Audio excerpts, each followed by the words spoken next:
Yo, what's up mga bossing? Magandang araw sa inyo at syempre meron ulit tayong project dito sa ating shop. Isang Lancer Singket mga bossing, no?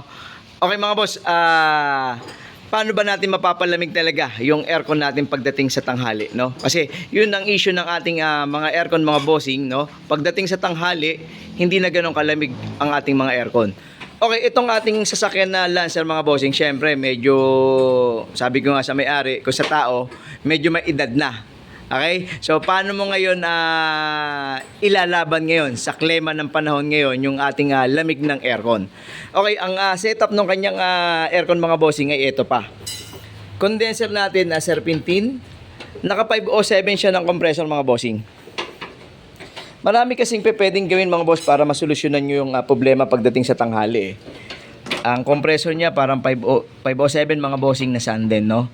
So, wala namang issue dyan. Basta maayos ang pump ng compressor. Ang kailangan dyan, yung system.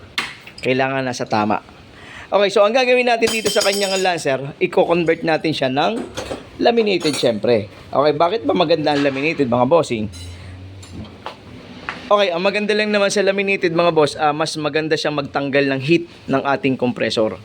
So, kumbaga, kumpara dito sa ating replacement mga bossing, mas maganda yung ating laminated. Pangalawa, wala na halos lumalabas mga bossing na serpentine o nagkakabit ng serpentine na condenser natin. Lahat ng mga latest natin ngayon, ang gaganda ng mga condenser mga bossing. Bukod sa laminated na, mas masinsin pa yung mga pagitan. Bigyan natin ng isang sample mga bossing. Ito.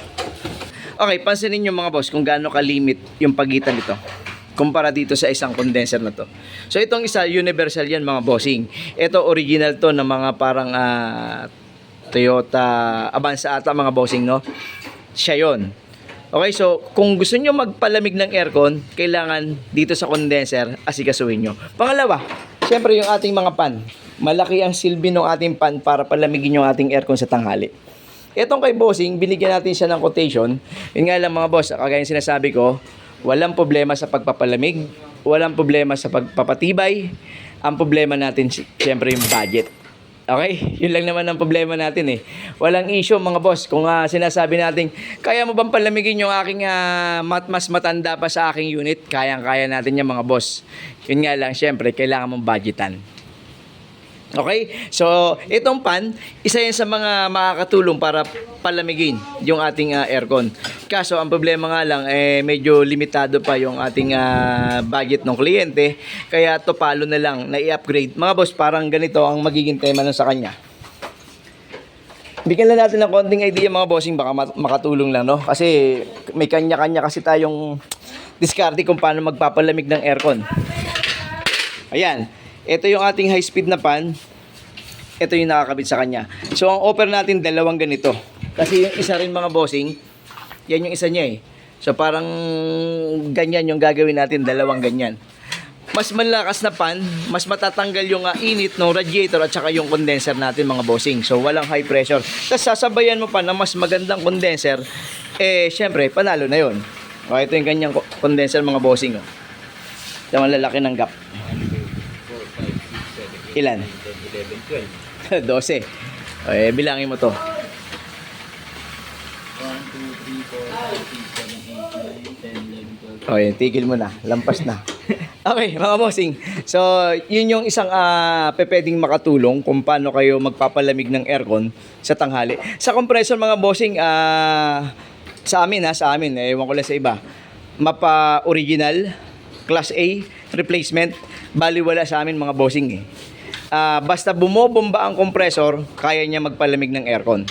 Okay ba? Ang nangyayari lang ang naging problema, pag hindi sumasabay yung ating system, kahit na ilagyan mo pa ng napakagandang compressor yan, hindi rin lalamig sa tanghali yan mga boss. Okay lang mga bossing, share lang namin sa inyo itong ating, hello, sasali mo, hello.